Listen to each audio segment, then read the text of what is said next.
Allahu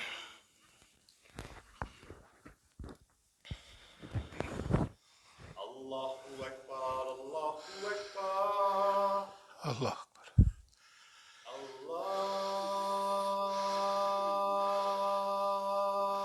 Allah. Just a little. Allahu Akbar. Allah.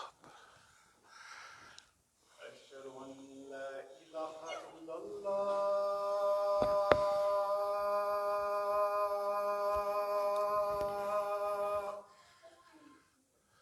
Ashhadu an la ilaha illallah.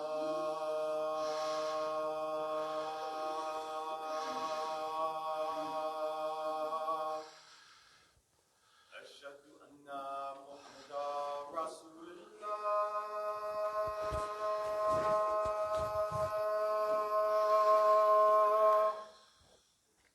Ashhadu anna Muhammadan Rasulullah.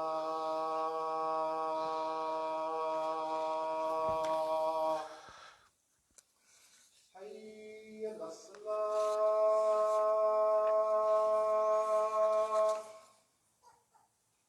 Hayya as-salah.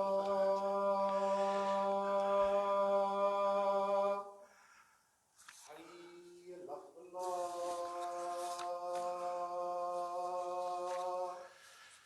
Hayya al-falah.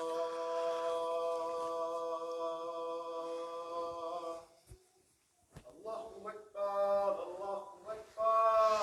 Allah Akbar. La ilaha illallah. La ilaha illallah. Bismillah ar-Rahman ar-Rahim. Alhamdulillah. Alhamdulillah. Ahmaduhu wa asta'inuhu wa astadihi wa astaghfiruhu wa umminu bihi jalla wa ala wa la akfuruhu wa ashhadu an la ilaha illallah wa ashhadu anna Muhammadan abduhu wa rasuluhu. As-salahu bil huda wa din al-haq liyudhhiruhu ala din kulihi walau karihal mushrikun. All praise belongs to Allah. We praise Him. We seek His help, His assistance, and His guidance. We believe in Him and do not disbelieve in Him. I bear witness that there is no God but Allah, and Muhammad sallallahu alaihi wasallam is His servant and messenger. Allah sent him, that is Muhammad, with Deen al-Haq, the religion, the way, the methodology of truth. And this way of life, known as Islam, will rise to its proper position in this world, whether the mushriks like it or not. Amma ba'd fa inna asdiqal hadith kitabullah wa awtaqa al-ura kalimatul taqwa wa khayrul milali milatu Ibrahim wa khayrul sunani sunatu Muhammad sallallahu alaihi wasallam.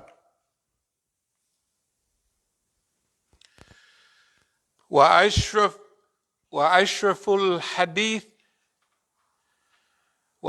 كتاب الله وأحسن القصص هذا القرآن وخير الأمور أوزموها وشر الأمور محدثاتها وأحسن الحج هدي الأنبياء وأشرف الموت قتل الشهداء وأما الأمة دلالة بعد الهدى وخير الأعمال ما نفاء وخير الهادي ما أتباع وشر الأمة أما الكلب. The Prophet sallallahu alaihi wasallam has said the most truthful of discourses is Kitabullah. The most trustworthy word is taqwa, or fear of Allah. The best way of life is the sunnah of Prophet Muhammad sallallahu alaihi wasallam. The best community is the community of Prophet Ibrahim alayhi salam. The remembrance of Allah is the most glorious of all things. The best of all narrations is Quran. The best acts are those requiring the highest degree of will and determination. The worst acts are those based on innovation. The best way of life is the one adopted by the prophets of Allah. The most glorious death is the death of the martyr. The most wretched blindness consists of going astray after finding the right way. Best acts are the ones that yield benefits. Best guidance is that which people may be able to follow. The worst blindness is the blindness of the heart. Bismillah ar-Rahman ar-Rahim. Inna Allah yahmaru bil adli wal ihsani wa ita'i dil qurba wa yanha anil fashai wal munkari wal bagi ya'ithakum la'alakum tadhakkarun. Allah commands justice, the doing of good, liberality to kith and kin. He forbids all shameful deeds and injustice and rebellion. He instructs you that you may receive admonition. Bismillah ar-Rahman ar-Rahim. فَمَنْ يُرِيدِ اللَّهُ أَنْ يَهْدِيَهُ يَشْرَحْ صَدْرَهُ لِلْإِسْلَامِ. Those whom Allah in His plan willeth to guide, He opens their breasts to Islam. يا أيها الذين آمنوا اتقوا الله حق تقاته ولا تموتن إلا وأنتم مسلمون. O you believe, fear Allah as He should be feared, and do not die except in the state of Islam. وَتَعْتَصِمُوا بِحَبْلِ اللَّهِ جَمِيعًا وَلَا تَفَرَّقُوا وَاذْكُرُوا نِعْمَةَ اللَّهِ عَلَيْكُمْ كنتم خير أمة أخرجت للناس تأمرون بالمعروف وتنهون عن المنكر وتؤمنون بالله. You're the best peoples evolved for mankind, enjoining what is right, forbidding what is wrong, and believing in Allah. And hold fast altogether by the rope which Allah stretches out for you, and be not divided amongst yourselves. Those whom in Allah's plan willeth to guide, He opens their breasts to Islam. وَقُولُ قَوْلِي هَذَا وَاسْتَغْفِرُ اللَّهَ لِي وَلَكُمْ.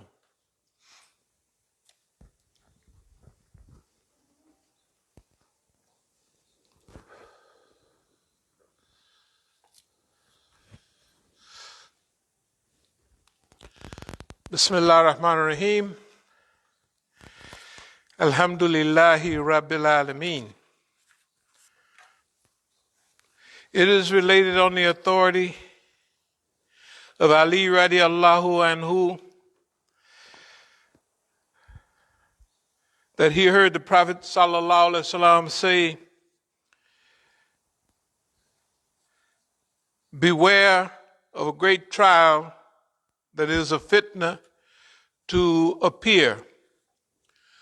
Ali asked, what is the way out of that trial, O Prophet of Allah? The Rasul sallallahu alaihi wasallam replied, the book of Allah. In it are instructive narratives of preceding nations and information about things to come. The Quran informs of the future consequences and outcomes of deeds. In other words, your amal, the things that you do, the Quran is informing you about what is the outcome of that type of behavior. Because a lot of times we do things and we think, well, we done went past that. But then Allah subhanahu wa ta'ala in the Quran, it gives you an outline of human behavior, and it also gives you an outline of satanic behavior, right? And how he exerts power and influence over us if we allow him. And then Allah subhanahu wa ta'ala in the Quran informs us of the outcome of certain behaviors or patterns of behaviors. The Quran contains verdicts about the differences that may arise among you over just and unjust, right and wrong. The verdict of the Quran is decisive, not loose. If a tyrant relinquishes the Quran out of arrogance and rebelliousness, Allah will destroy him. And he who looks for guidance without the Quran will come upon only misguidance. That means he will be deprived of true guidance. The Quran alone is a strong means for establishing a relationship with Allah, a prudent instruction, a straight path, and a manifest truth which protects man's thoughts from taking wrong inclinations and his tongue from committing distortions. And then it goes on to say that people who introduce change in previous divine books through the tongue by mispronouncing words in them, but the Quran has been protected by Allah subhanahu wa ta'ala himself until the day of judgment against all distortions. Many times, sometimes you would hear the Jews, they would mispronounce words that they would hear in the Quran. And so the people always said, As-salamu alaykum, and sometimes they said, Asamtu alaykum. Instead of peace be on you, death be on you. And Aisha, the daughter, she's a young lady at that time. You know how young people are. She wanted to get at them. Did you hear what they said? Let's move on them. He said, don't worry, we got it covered. So the Quran protects us against not only mispronunciations, but misunderstandings that we get from the Quran. See, the Quran is protection, it's hidayah, it's a rahmah, it's all kind of consistent beauties that come to us from the Quran. The scholars will never get satiated with its knowledge. They will never get enough truth out of it that they would be saying that I've investigated the Quran and I've studied it so much that I've gotten everything out of it. They won't say that. So the work shall continue forever. A time shall never come for scholars to feel that they have discovered the Quran fully and that there remains nothing else to pursue. Example, if we read the Quran 20, 30, 40 times, every time we read it, this happens, I'm sure, for all of us, every time we read in the Quran in Ramadan, we try to figure, how did I miss that ayat? There it was. You'd have read it, however old you are, you read it, because you're going to read the Quran at least once a year, but you probably read it twice a year, sometimes 3 times, because you're reading a little bit every day. And you wonder, every Ramadan, I said, how? I got notes in English and Arabic, I got all that. And I said, how did I miss that? And it happens every year, all the time, right? And this is the way the scholar, they never get so hooked up that they say, man, any book you read 5 or 10 times, you didn't got the message unless you're slow. But in the Quran, you can't do that. You can't say, man, I didn't got that book. I got it down pat. Because every time you read it, you're going to be re-shocked over and over and over again. So there's a lot more to go here on the Quran. But this is a book. And Allah subhanahu wa ta'ala says in Quran, ذَلِّكَ الْكِتَابُ لَا رَيْبَ فِيهِ هُدًى لِلْمُتَّقِينَ. That is the book. In it is guidance. It's hidayah. For sure, without doubt, to those who believe. Now, if you don't believe the Quran, you'll do like the now. They say, man, them is fairy tales. I don't get nothing out of that book. And you're not going to get nothing out of that book unless you open up your heart to it. Or Allah would put a seal over your eyes and heart so you won't get nothing out of it.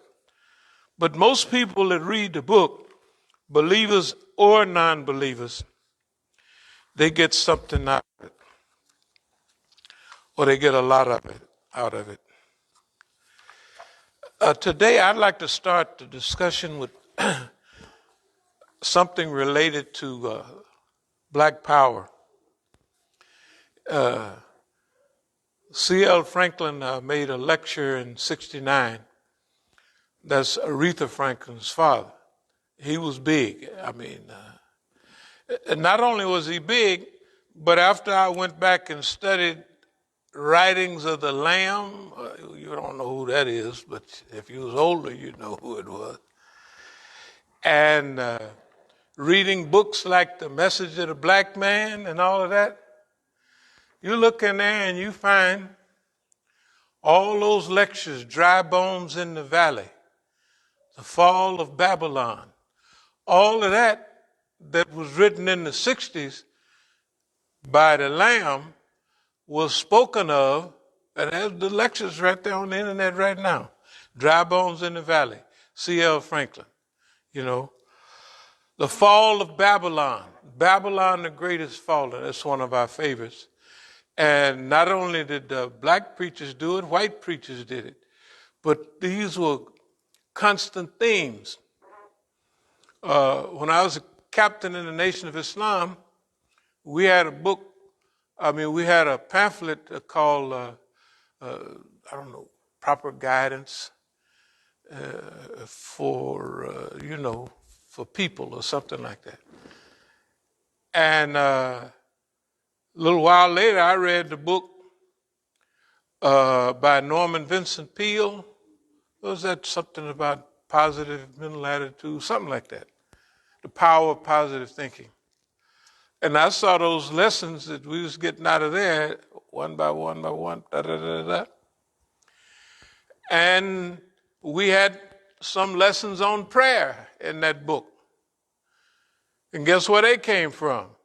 If you read The Religion of Islam by Maulana Muhammad Ali, 1936, somewhere around there, you'll find the exact words printed by Maulana Muhammad Ali. I'm saying that to say that once you put something out, you done technically lost ownership of it. And each groups of people, each lecturer, even gains something from another. We study other people that preach and do things to get a feel for, delivery and how to approach things. In the black movement, we got a great brother. It's called Hubert Harrison. Anybody ever heard of him? Hubert Harrison died in 1927. He was big. He worked with Marcus Garvey. The only problem he had, he was too black. So he was too black for the socialists that wanted to control the movement. He was too black for some of the black people that wanted to creep along a little bit. You see what I mean? So he died in 1927, and you don't hear nothing about him. You got to find articles on Hubert Harrison because he was iced out of the whole history. We just looked up on a few things and heard about him, and then we Googled him, and there he was. Hubert Harrison. On the discussion of, let's call it, black power. Black power is something that we've had a lot to do with. But from an evolutionary direction, Of course, I'm from Oakland, and I was involved with groups there. In fact, we even went into exile. I went into exile. I lived in Algeria for a time. And when I was in Algeria, I found that the brothers there in exile, was doing a couple of things that was totally against progress. Number one, they was focusing on, remember the Jahiliyyah, they're focusing on women. This is in a Muslim country. They may have some colonial corruption, but the guidelines about sisters are still the same. Because you might see people with French style. You would see women in miniskirts on the bus up and down the street. But they still had an Islamic, and had in the back of their mind, and their society had those Islamic customs. The Negro didn't understand it. The Negro left here talking about revolution, and he went over there. And the first thing was telling him, man, you want to get down for real, knock over, them girls. They was actually wearing niqab. Then and now. I mean, people wasn't wearing no niqab here, even up till a few years ago. And people were not praying in the Masjid a lot, but if you went into a store, you would see that might be a pause. The guy was in the back, and he was praying. You could look back, and he would be praying. So the Islamic movement didn't really take hold big until the 80s and the mid-80s, early and mid-80s. But the people were Algerians, so they were Muslims. That's the culture. And when I met up with one of the leaders in Tanzania a couple of years later, I asked him, well, what happened up there in Algeria? Because I had read some of the Western press, and it said the Arabs got tired of them, black people. And they said, man, it was messing with the sisters that got us throughout. And I said, well, what did you expect? Negroes going to go over there and bring a Negro culture to a Muslim country. That means even if you kind of practice in Islam, there's certain things that don't go. And then I said, there's a couple of more things that y'all was doing. I said, every day or every other day, y'all was going down to the Rue de Douche Morad, copping hashish and getting high. I said, and I told y'all then, that's that's not revolutionary. Anyway, we had a meeting. We'll get back to the subject of black power in a minute. But we had a meeting, and Eldridge was there, and everybody was there. Sekou Odinga, Pete O'Neill, Connie and them, everybody that you read about, which most of them have passed away now. I think Kathleen Cleaver is still alive. Sekou Odinga is still alive up in New York. Pete O'Neill is still alive over in East Africa. Bud Setterway and all of them has passed away. We had a meeting after I was there a while, and I was a big-time Negro, so I donated a lot to the party when I went there, and other times. But I donated so we could have we could train over there and come back and take over America. Wait, remember now you're young, so you're thinking, you're pretty bad. And so you come to find out that I told him about a plan that I had. I said, I messed around a little bit with certain things, so I said we could start a drug cartel, and because the revolution needs money, so you're going to need big money. So we can do that, and then every revolution needs bullets and money and all that. And now half of the brothers agreed, the other half didn't. And they couldn't, they said, we can't do it because it's against our principle. I said, well, y'all staying high all the time. I just said, forget it. I said, I'll do it myself. So I went down to Tanzania a while, stayed up in Scandinavia for a minute, then I went to South America. The first stop was Mexico, where I knew things was because I was doing it before. Then I went down to Peru. They said, if you want better prices, you're going to have to go next door to Bolivia. So I was thinking, where's Bolivia? I was trying to remember our little fourth grade social studies books on where everything was. And Bolivia was next door.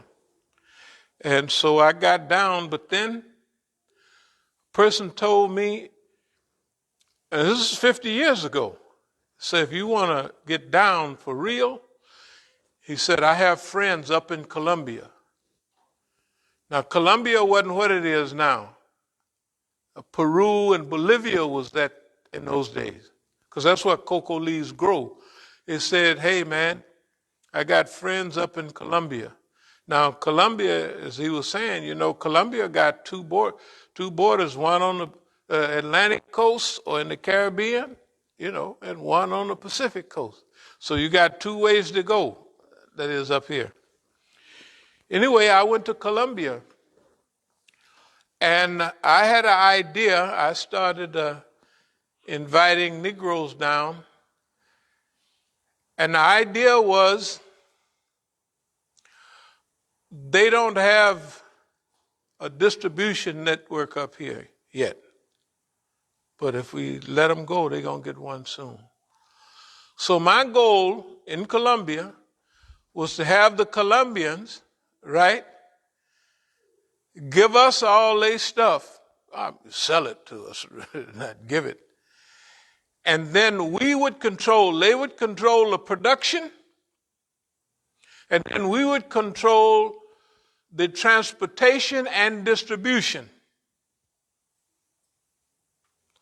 Okay, because they was fishing, trying to find, they had a relative in New York. They would, hey, I got bags of this. Can you do anything with it? So if they fish around for a few years, they're going to get it.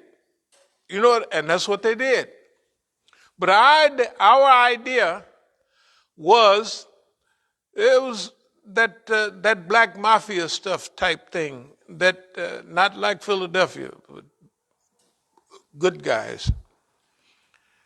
And cocaine, you know, in those days it was before crack, so cocaine was the only thing that wealthy people, you know what I mean, and rich white folks did. Politicians, movie stars, all of that.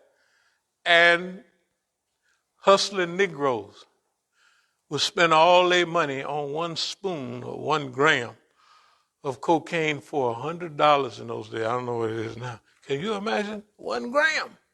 That was the price. $100. Okay. Now, for $100, I could buy 28 grams down there, or an ounce. So, what kind of business you think we're going to go into? And we went into business. And Negroes would come down. And the idea was to gain control of the market here, because most of the people was Negro hustlers and white people, which the whole market was already ours up here. So that's what under the guise, don't forget now, we're talking about black nationalism. Black nationalism or black power mean that you control your neighborhood. Anything that goes and comes in your neighborhood, you control it.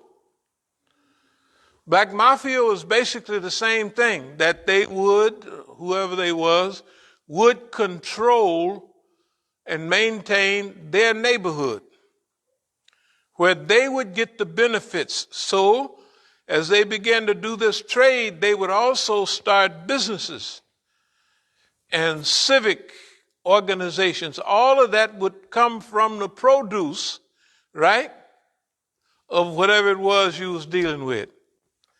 So I dealt mainly with marijuana and other things, kind of powdery stuff. And I mean, we was up there. We got to a point that all of a sudden I quit. I just walked away from it. And I walked away from it for certain reasons, because it was time to walk away from that. And we had a deal in the works. Didn't nobody know about it but a few of us involved. I walked away from it in the middle of the deal, because I used to live in Hermosillo in Mexico, as Sonora. And the idea was to open spots along the border. This is a long border, you know. And supply those spots, and every now and then you send a load over, send a load over, send a load over, and you home free. Because getting it to Mexico was easy. And actually getting it to the United States inside was easy at that time. But the idea was to establish a black framework of something, an economy that we controlled, that we maintained, and we got the benefits of. Since we was the customers anyway, now you got to realize something. This is before crack and all that. That's years, decades later. So cocaine was only people used it was people who had money, because it was so expensive.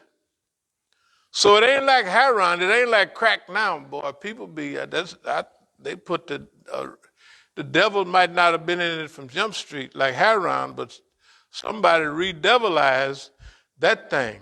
That whatever it do, it wasn't recognizable during our time. So anyway, the idea was something that one of the great speakers of our time, C.L. Franklin, Aretha Franklin's father, he was talking about black power. And he was talking about a book that he read, and that experience that he had with what was called black power. And you can look it up right now. If you got one of them phones, you can hear it. It's a good lecture. It's a little late, because his thing came out in 69. So in 69, we were already in the middle. Or 68, 69, 70, 71. We was already in the middle of what we were doing in Oakland. Number one, everybody looked at the black nationalist movement, and it went through certain phases. The first is the civil rights, freedom riders, and all that type of stuff. But our idea was that we had to control, we call our portion East Oakland Enterprises. East Oakland Enterprises during our time was exactly the thing that Martin Luther King went to Chicago to do. It was an economic enterprise. If y'all remember the civil rights stuff you watch, remember Martin Luther King in 68 in Chicago? He moved from down in Dixie to Chicago. Why? To help develop an economic base. Why? Because he realized that education, all that march in the street is fine, but you have to have an economic base. We knew that from Jump Street. Therefore, and I done showed y'all all the pictures, so you all, most of you know that this is not made up. It might sound like it's made up, but technically it's not made up at all. So, with this black power in mind, black nationalism in mind, we cranked up in Oakland. And that was two forces in Oakland. It was the Black Panther Party, and it was us. Now, half of our organization had been in the party, and in East Oakland, the office, I'll show you a picture sometime, the office of the Black Panther Party was like right here on East 14th. Next to it was Jerry's Pawn Shop, and you went back to our place, which was in the back of Jerry's Pawn Shop, but you could go out of our side window in the bedroom, and you could go into the office of the Black Panther Party. In other words, we was home folks. Half of our people, you see the pictures, some of them with the Sacramento, carrying guns with the Black Panther Party. Over half of the group that was my group it was black orientated already. So all I told them, you want to do something for black people, you get with me and we're going to manage this whole thing, which we did. East Oakland Enterprises became the economic engine in Oakland. That's why when we had to leave, we went to where the Black Panther Party was, in Algeria, right? So when we run off from Oakland, that's where we went. And we took them resources, and we wanted them to be successful. Because by that time, we really into revolution, because the police had been doing like they do now, just slaughtering our people, doing whatever they want to do. So we say we're gonna deal with that, and we're going to deal with it on the international level. The only thing was, the people that was in exile, they didn't say they didn't want to come back and take over America, but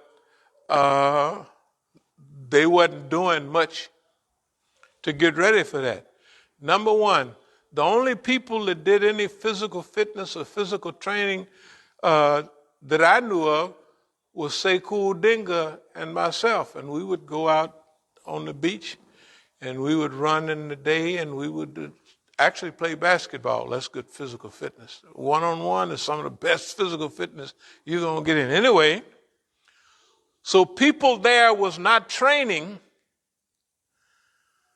to come back to America and spread no revolution. And we realized that soon. But we told them, when we had a big meeting, hey, why don't we start this type of thing and that'll buy us all? They said, oh, we can't do it. I said, don't worry about it. I'm going to do it myself then. And that's where I come in down in South America. And it picked up. We never lost a shipment. And we got black people involved. In those early days, we was involved not in the production, but on the transportation and distribution. We hooked up transportation routes and all of it. In fact, our routes, we called them the Negro route, Of course, they still use it now. They down there use it. Mexico, United States. Why? You bring it to Mexico first, and you get ready to bring it into the United States. You don't bring it straight from Colombia. Well, now you might have to do any kind of thing because they got the border so hooked up for the last decades. The point I'm making is about this concept of black power. To us, black power was an evolutionary process.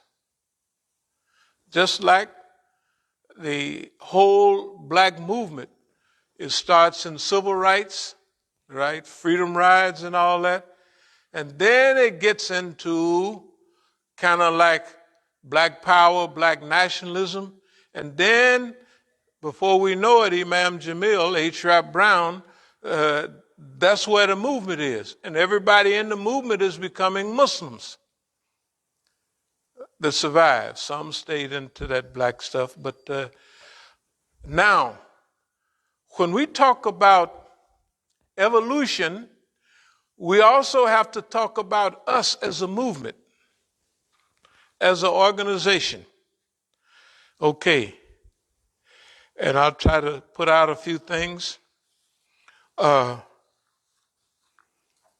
This is from back in the 80s, like 86.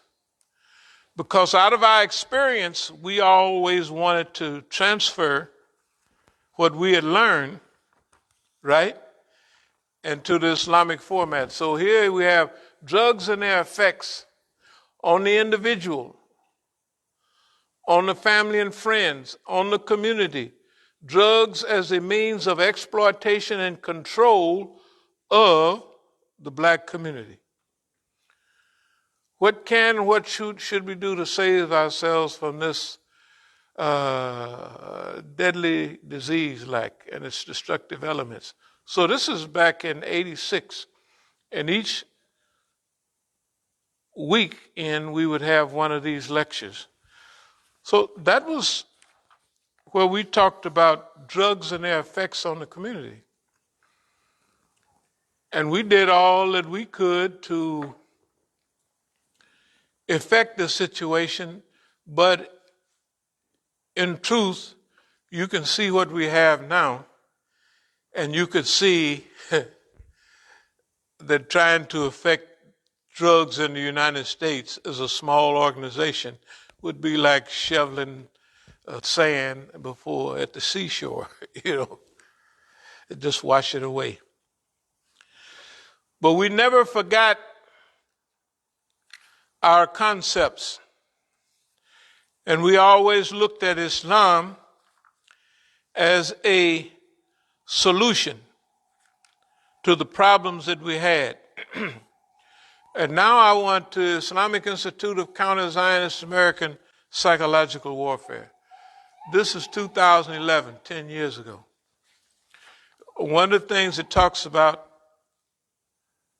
together, we must develop a plan of action to work with missionary zeal to bring about and play a role in the earth liberation movement, which aims to free the earth from the parasitical behavior of man, establish a non-predatory system of interconnected global harmony, nurture and further a culture of earth first, that is custodianship, understand and respect the rights of the earth, which should be treated as a living organism, which it is, and envision and actualize a global redesign for the 21st century. That means, and this is 10 years ago, we have to, and we thought at that time, and we still think the same thing, that we have to, during our century, during our time, and the time is right now. This is 10 years ago, December 4th, 2011. This is about 10 years ago, 2021. I want you to envision the world as it is now. It's almost gone. Not only then, we wrote a thing, Decline and Fall of the American Empire. Again, 2011. Decline and Fall of the American Empire. So we was talking about, this will give you an idea, loss of economic clout thanks to shrinking share in world trade, decline of American technological innovation, the end of the dollar privilege status as the global currency. If you listen to the news right now, you'll see that last month, the United States suffered a humiliating defeat after being in Afghanistan for 20 years. They left with their tail between their legs and they got washed up bad. And now they're the laughing stock of the world. Everybody is saying, boss man, what happened to you, man? You was big. It's like some of our brothers that was big in the neighborhood and they get 4 or 5 cases and they go flat broke. And the people said, man, you was big. What happened? he was driving Rolls Royces, Benzes, and everything, and now you're walking. What happened? That's the way Boss Man is. Boss Man was big. And now he's a stumble bum that can't do nothing right. Everything is the joke, and a joke is always on him. Always on him, right? And to everybody else, this is a surprise. What happened, Boss Man? Why are you acting so funny? Well, let's go back to 2011 again, because 10 years ago was real protracted struggle. Step number 1, destabilizing. Step number 2, temporary transformation. This is about the Arab Spring. Does anybody remember that? Everybody was jumping up and down about the Arab Spring 10 years ago. We say ain't nothing happening. Here's what's going to happen. We outlined it right here and we passed it out for everybody to see. Step 2, organizing unity of opposition. So, if you look at Syria, if you look at Iran, Iraq, and then you jump over to Yemen, right? And Hezbollah in the Lebanon, right? You're looking at the organization of unity. That's what it says. Step 3, organizing unity of opposition. All of those people are all under the eye of the United States of America and the Zionists. They hate them all. Although Saudi Arabia, the richest Arab country in the world, is fighting against Yemen, the poorest Arab country in the world, right? That's exactly what's happening. And ain't nobody saying nothing about it. Unity of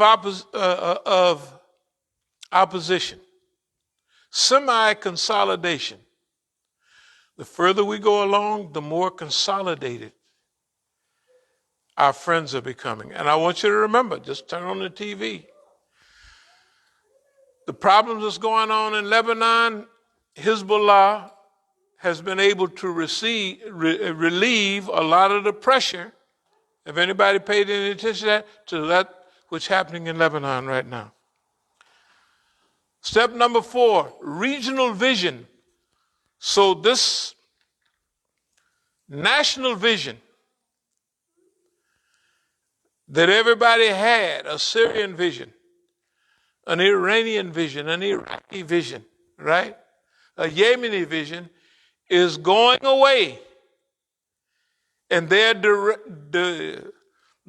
developing an Islamic vision, which is stabilized in regionalism. In other words, they're all in that region. They all right now are the dominant force. And that's why Saudi Arabia is encouraged to fight against them, and they getting tired and ready to quit because they ain't having no action, right? They're just losing day in and day out. And our team has already developed that regional vision. Remember this 10 years ago. So we already did this. And final victory. During that time, the decline and fall of the American empire. This may be 10 years ago, but can you see it now? That Boss Man is done for. Boss Man is gone. And we've been talking about this and pointing the way all along. Just like from the very beginning, we've been trying to point heroes for you like this. The only problem that Hubert Harrison had is he was too black for the 1920s. Too black. He believed that blacks should run their show. He was blacker than Garvey because he worked with Garvey. Because Garvey wanted to take everybody back to Africa. He said, oh, no. We're going to get down here. Both of them was from the islands, of course, Jamaica, somewhere down that way. So these ideas, now the same thing that happened to him is exactly the same thing happened to us. Isolation, being cut off, right? Not having a platform to speak on. But in reality,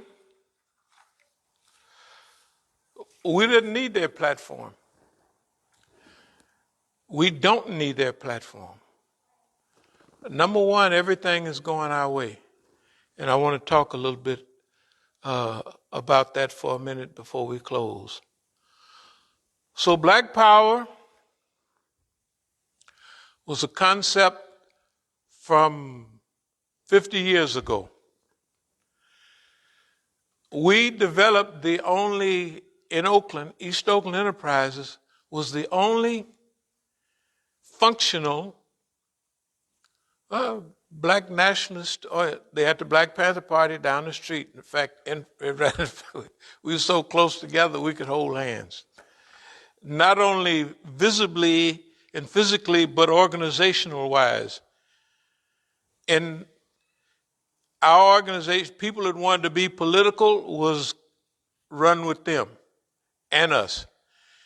People that wanted to be semi whatever we was, they ran with them and they ran with us, right? But the only thing is, we gained more power, more authority, and more influence in Oakland, although you hear about the Black Panther Party. It's just like you hear about Marcus Garvey, but you don't hear nothing about Hubert Harrison, right? That's why you don't think that they didn't hear about what we was about, because we had learned to have more strategic ability than the Black Panther Party.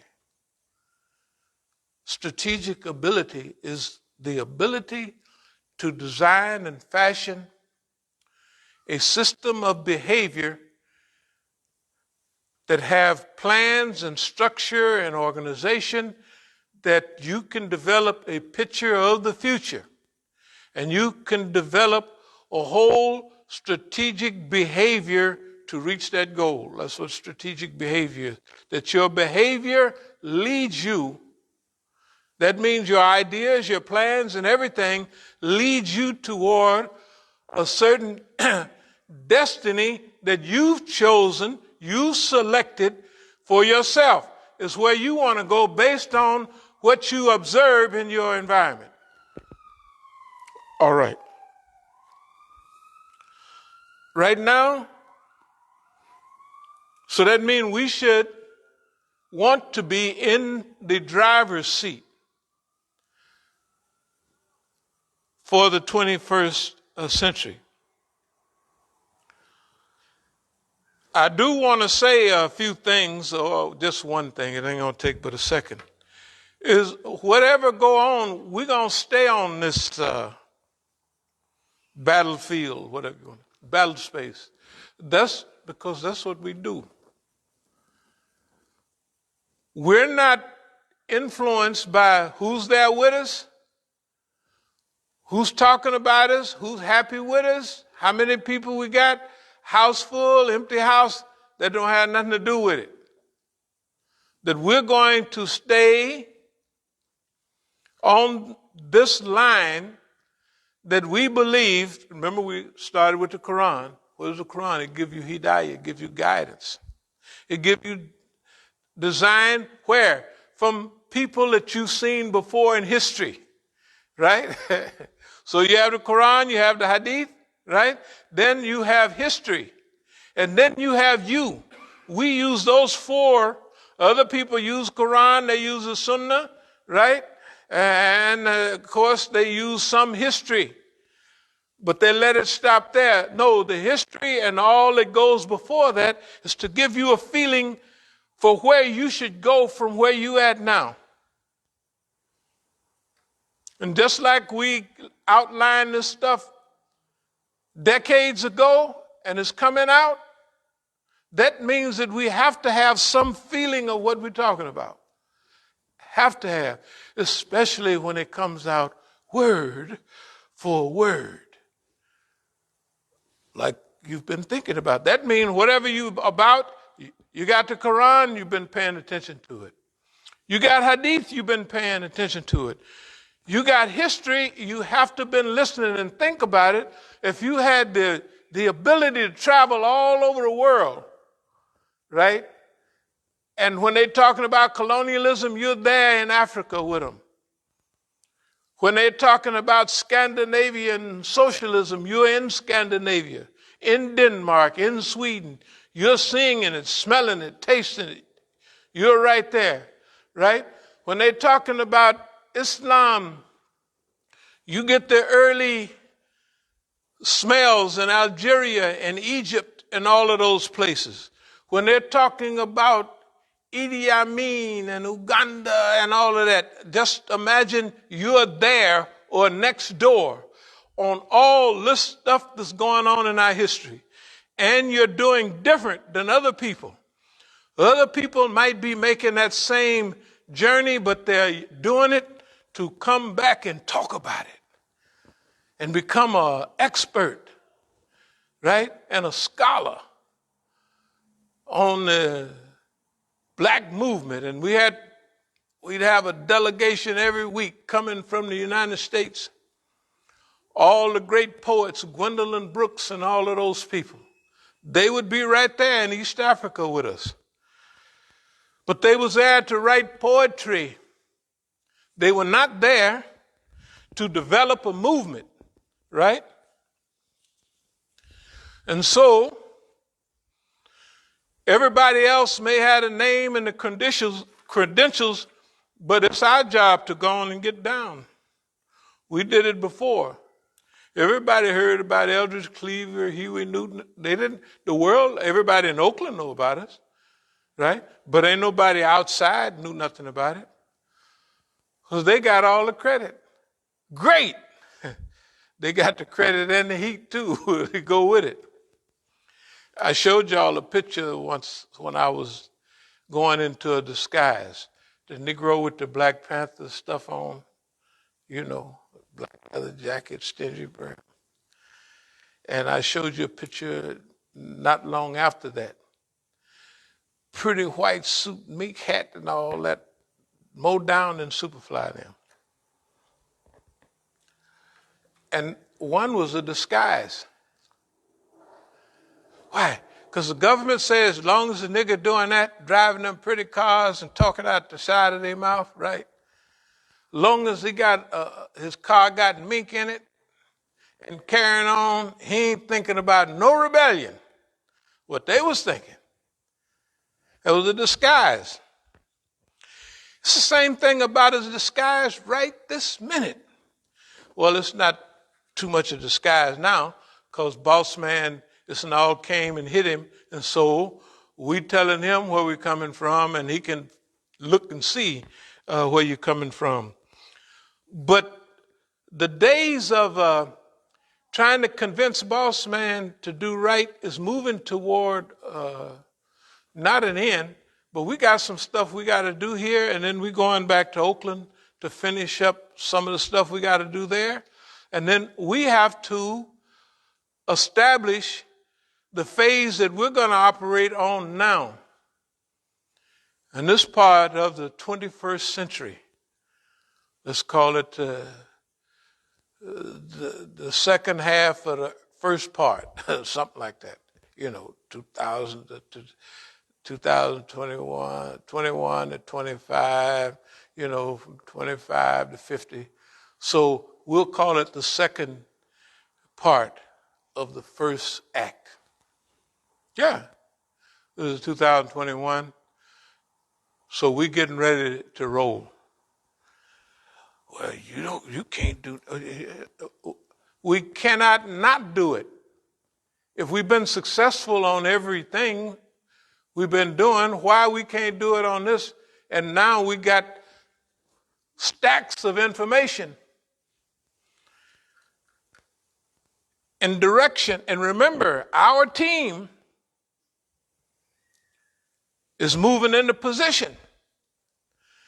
All of our team is just like we are. They've been under the gun. Good God Almighty. Whether it's isolation of Iran, what they do to them in Lebanon, right? What they're doing to the people in Yemen. Now, all of our allies, Iraq, been destroyed. They destroy your country, and then they just drive away and leave it destroyed. Iraq was one of the most progressive countries in the so-called Middle East. They said they wrote books in Lebanon, printed them in Egypt, or vice versa, and they read them in Iraq. You go back a couple of decades ago, Iraq was the center of progress in that region, and they done laid it waste. They done destroyed the whole infrastructure. But yet, after the war, Iran and Iraq, right? You look at Iran now, Iran is into the 21st century. And Iran is on a roll. And Iran is, this new economy is transforming the world as we know it. Right now, right today. So what I say to y'all is we are an evolutionary movement. Just like we move from freedom rides to marching and jumping up and down in the street to a type of black nationalism or black power. And remember, the subject is because if y'all just type in your little phone about black power, the lecture of Dr. C.L. Franklin, 1969, he gave a great talk on black power. We gave the same one here, but it was a little more detailed. But see, when boss man get a look at where you're going, he comes and interrupts that. And we welcomed him at that time. We welcome boss man. Come on in, boss man. We know how you are. So boss man got, or was, if we've been doing this a little over 40 years, the Islamic part, boss man been there from day one. That's the way it go. We already knew that from our history before, right? We knew what we was going to be dealing with. So we had to develop a system that could survive and thrive. And we had to develop the attitude. And the attitude that we had to develop comes out of Islam. Because La ilaha illallah Muhammadan Rasulullah is based on that there is no God, no creator but Allah. And that creator is in charge of everything. And if you want to know how to behave in the world today, you look at his messenger, Prophet Muhammad sallallahu alaihi wasallam. And if you need some extra direction, right, then you look at the people of old. Don't the Quran say, travel in the earth and see what was the end of those before you. That's history, right? We've done all that. And when we've done those three things, we come out with the fourth step. How does all of this blend in with what we have to do now? That's why we're here today. That's why we're here today. And technically, we ain't getting ready to go nowhere. We ain't talking crazy, but when you done fought boss man so long, you lose respect for him. Because you find out he's stupid. Everything that's happening to boss man right now proves that he is a buffoon, a clown, and he's stupid. Actually, literally stupid. His economy, he won't get control of it. right? He got people that work with him in Iraq, work with him in Afghanistan, work with him everywhere, and he run off and leave all of those people. Then he start blowing up the people that he left behind, his own friends, right? And it's all on their TV. And then boss man, he got a different idea what he want to do with China. So he says, well, Australia's over there at China, so I want you to cancel this deal we got with France on submarines, and then me and you, Australia, we're going to box in China. And everybody waiting on him. It ain't working. What does it do? It make the people. Do you know who helped save the United States during the Revolutionary War? Right? Let's take a guess. It was the French. It was the French. The French helped them out. De Tocqueville came over here during all the 20s and talked about the great experiment called America. During World War I, during World War II, all them, the French and the Americans, been home folks. And then 2 weeks ago, the U.S. said, well, that's it. We're going to get, hey, Australia, why don't you get some nuclear submarines from us? Just think about it. This is 2021. When the hell they going to have them things ready? 2031 or something? They want this, the world will be different. You see how quick things are changing now? Imagine when they get them things ready and they've cut their friend's throat, their best friend, they cut their throat, right? What do you think the world looks at, boss man? That T-shirt we wear, I got it under here, boss man bites the dust. We've been saying that. It's true. Boss man bites the dust. What are you and I going to do in the meantime? I'm going to mention a few things and close up. So we're part of the struggle inside of the United States. So that means we have decades of, let's call it, counter-revolutionary struggle inside of the United States. Islamic Institute for Counter-Zionist American Psychological Warfare. You say, what is that? Well, that's what we've been doing to Boss Man. And we're still here. We're still here. You got to remember, whatever you think, we're still here. And whatever you can hear, we've been saying this all along. Right? And what can boss man do about it? Nothing. He haven't done nothing. A little infiltration, sabotage. He tried to divert you. So what? When you do what you're doing, you're inviting him to do that so everybody can see you and you survive. Now, guess what? Where's all the coons? Not coons, but the brothers. Whether they're in New York, whether they're around here, what are they doing? What are they doing? They're going around talking about each other. You're not part of Al-Sunnah wal Jama'ah. Some dumb stuff. One of the guys, the last time, because they put me out of these penitentiaries, I was giving a talk at a penitentiary over there on Highway 168. I'll think of its name in a minute, in Maryland. Federal joint. So one of these guys, Imam Musa, I want to ask you, where's Allah? I said, where's Allah? I said, hey, good question. Allah is on his throne, and his throne is over the waters. I said, so Allah is a big physical being. He's sitting on the throne, and that throne is over the waters. Could that be an allegory or something like that? No. Ayatul Kursi, Allah is on the throne. Does it mean power or something like that, majesty? Then where is Allah? I said, well, right here in my neck. Right here in my neck. Astaghfirullah, I said, you said Allah can be special places.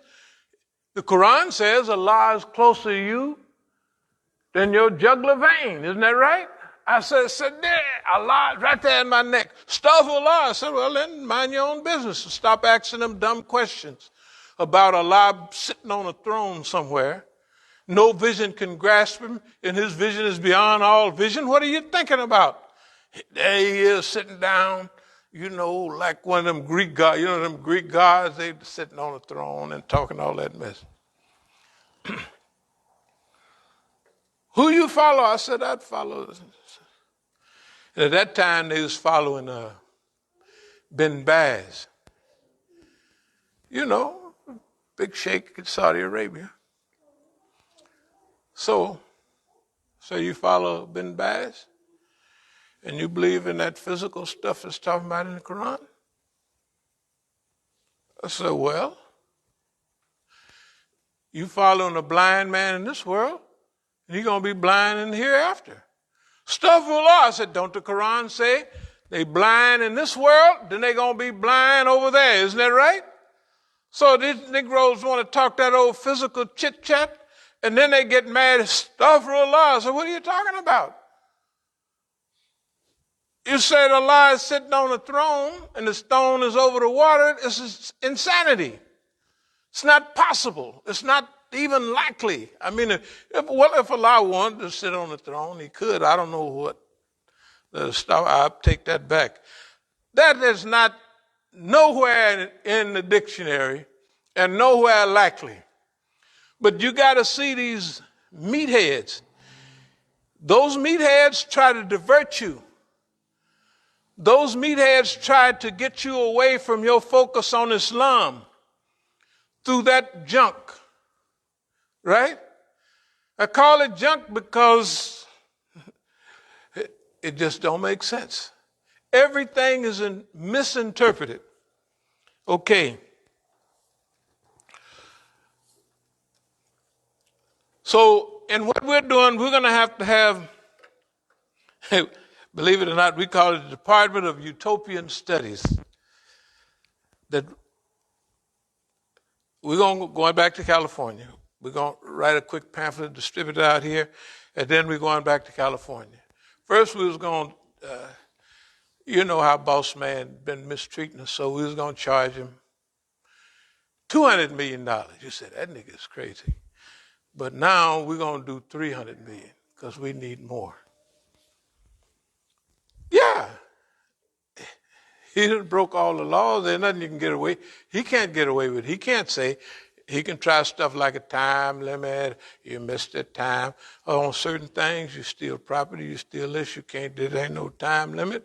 And so, that's what we're saying.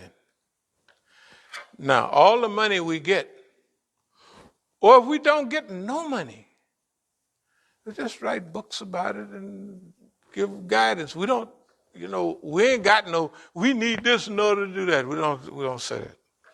We believe in the dua that Allah give you whatever you need to go wherever He allows you or wants you to go for yourself so that you get the best out of this life.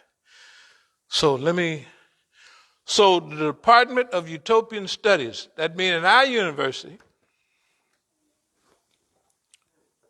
we're going to have a department of utopian studies. What does that mean? That utopia, a good place, nicest place that ever existed. Technically, it don't exist. But you're going to study developing a world, right, that don't even exist in front of your eyes. With the people, with the globe, you're going to clean. Don't worry about all this smoke going on Earth and all this plastic. Don't worry about that. We're going to clean that up. Why? Because if we messed it up, then it's our job to clean it up. That's all it is to it. If the human being messed it up, right, then it's his job to clean it up. That if Allah didn't check one group of people by means of another, there would be much turmoil and oppression in the land. That's what Allah said. Department of evilistic studies. That's the shaitan, so we won't spend much time. It's the same evil he's been doing all the time. So if you have a dumb, evil, disunified thought, it's homeboy, that's him. But now, principle of angelic, historical, and institutional studies. I know this is long like white folks stuff say. Angelic studies. Studies. What would the angels do? What, how, right? All that type of stuff. We'll move toward strategic balance, strategic imagination, and a system of domestication. I'll start at the bottom. The system of domestication means that we've domesticated boss man to act the way we want for our benefit. I mean, you don't get everything you want, but just like you domesticate a cow, you domesticate other animals. Why you domesticate them? You domesticate them so that they do produce what you want to do. So that's the department.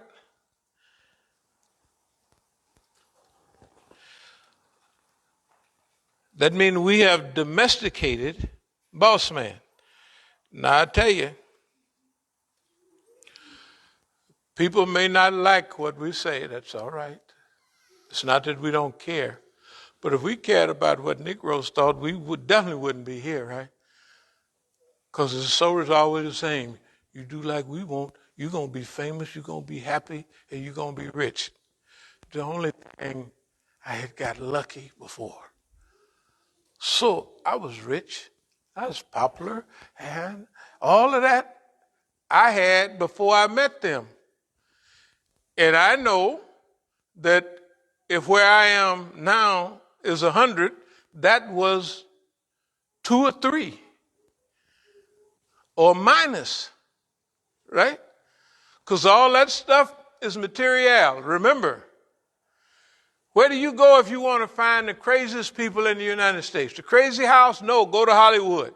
The people look better there. They more famous, right? And they crazier than anywhere. There's more psychiatrists in Los Angeles and out there in Hollywood than anywhere in the United States. Because every movie star, listen to them for a while, for the last 30 years, last 40 years. Oh, my psych has said that they need a psychiatrist to help them go to the bathroom, whatever. They don't know nothing. The money run them crazy. Can you imagine you making movies about people being happy and you're not happy? You say something wrong, right? If I can make a movie about people being happy, why I can't be happy?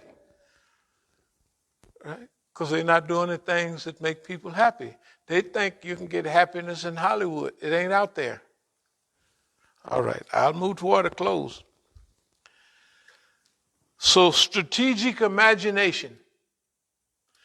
To be able to visualize and imagine the world you want to live in and then put together the composited parts to help you get there. That's strategic brilliance. And I know you may not believe that the Negro can do that. But I tell you, you just look around. Either we're stark raving mad up here or we're telling the truth. That's all it is. There ain't no two things about it. Either we know exactly what we're talking about or we don't know nothing. That's all. In other words, all the stuff we said either didn't happen, can't happen, won't happen, and ain't, right? Or it did happen. Right? That's all up to everybody else. I'm going to move toward a close here. I know I started with the talk with Dr. C.L. Franklin, Aretha's father, about black nationalism or, and we'll get back to that at another time. Today we want to talk about evolution. Evolution for us, black nationalism and black power was only a step in evolution, it was not where we would move in and stay. We're going to stay there, right? This is what happened to other people. They got 1 or 2 steps and they stopped on the way of evolution. Okay. We don't want to talk about the Neanderthal boss man. You know who Neanderthal was. Okay. We want to thank everybody, not for just coming here, but for being around this environment. If you stay around this environment, maybe some of it will rub off. You never know. You might get the revolutionary spirit. Right. You may get up one day and go down to boss man's office, tell him, boss man, here's my badge. I don't want it no more. Yeah, that's right. Don't say you can't do it. You stay here long enough, you go down there and say, boss man, I'm tired of you. And plus, here's the thing. Look, let me tell you now. You can see it. Boss man, I got a wife, I got children, I got family, I got extended family. Some of them live in Jersey. Some of them live down there in New Orleans. And you ain't doing nothing to stop all that water from washing my relatives away, right? And you messing with everybody in the world, and now they all mad at you. They ain't mad at me. They mad at you. And you using all of my tax money and everything you got to help Zionists. Zionists are murderers, they're Nazis, they're killers. We don't want you using our money to help Zionists kill Palestinians, right? Hey, now, boss man might get a little mad at you sometime. So right now, boss man is a paper tiger. That's what Chairman Mao said. He said he's a paper tiger. That means in the long run, he's going to turn into a paper tiger, just making noise and stuff. He said, but right now, he's a real tiger. He can chew you up and spit you out, right? So boss man is in the last stages of real tigerism. He can start wars and kill thousands and millions of people. He can inflate the money so you got to work instead of 8 hours a day, you got to work 16 hours a day to buy a bowl of soup. He can do that, right? But the more he do that, the madder you're going to get. Because some of y'all is old enough to remember the old days when it was low taxes. Your father could go to work and he could make enough money to feed a family of 5, buy a brand new Chevrolet by himself. You say that nigga's lying. No, that was right here in the United States. Right? That was right here. Try it now if you're so bad. Go on and get you a job and have you 4 or 5 children running around, drinking up all the milk, eating up all the cornflakes and stuff, right? Go ahead and get one job. One of the new jobs, not the big jobs at GM like they used to have. Do you know in 1980 they made $20-something a day at GM in 1980? That was a lot of money then. You know where Negroes was living in California? In the hills. They were driving big, pretty new cars, everything. Because they was rich. That was the last year, big year for GM. Right? After that, whoosh, and everybody else, Chrysler, whoosh, right? Okay, here's the way to make a better world. Let's all get together. Throw boss man out of your life. Say, boss man, I'm tired. Say, boss man, you lie so much, you just make me sick. I tell you, I can't even sleep listening to you all the time. And you got to do something where you're successful somewhere, right? Everything you're doing, boss man, people is getting killed and running in behind you. I don't care whether it's Afghanistan or wherever it is, and whoever you back up, they're a goner. So this is a good time to get rid of boss man. This is a good time to just go down and say, boss man, I had enough, I tell you. It's all over. I can't stand no more. Just tell him that. Well, you got the messing with me. I'll fix you. So you can't fix me. No, why don't you fix something in the society? What? You can fix me and you can't fix nothing else? Right? You're going to threaten me, but threaten the streets, make them smooth. Right? Threaten the water. Tell the water, if you don't straighten up, I'm going to clean you up. Right? I'm going to clean you up. Right? Tell the plastic, if you don't deplasticize, I'm going to send you back to the smelter and melt you down. Right? Tell them that. The ocean is full of plastic, isn't it? Good God Almighty. The rivers are, you can smell a river now. You go smell it a half a block, maybe even half a mile away. You can you smell the river? That's different. But if you go in the Safeway, you can't smell the vegetables right there and you standing in the middle of the vegetable market, right? You ever been overseas? When you go through the vegetable market, you can smell it. Boy, it smells good. You can smell all of that fruit and vegetables. And you go here in America, tell me in last time you didn't smell something here. Right? You can't smell it. Something is wrong, dear believers. Something is wrong. Anyway, we're going to move toward a close. I know this is about the third or fourth close, but we'll get there in a minute. We'll talk about next time, write our own history. We're going to even bring up a dictionary of what our words and phrases mean. And that's part of our strategic behavior. And we are As-Sabiqun.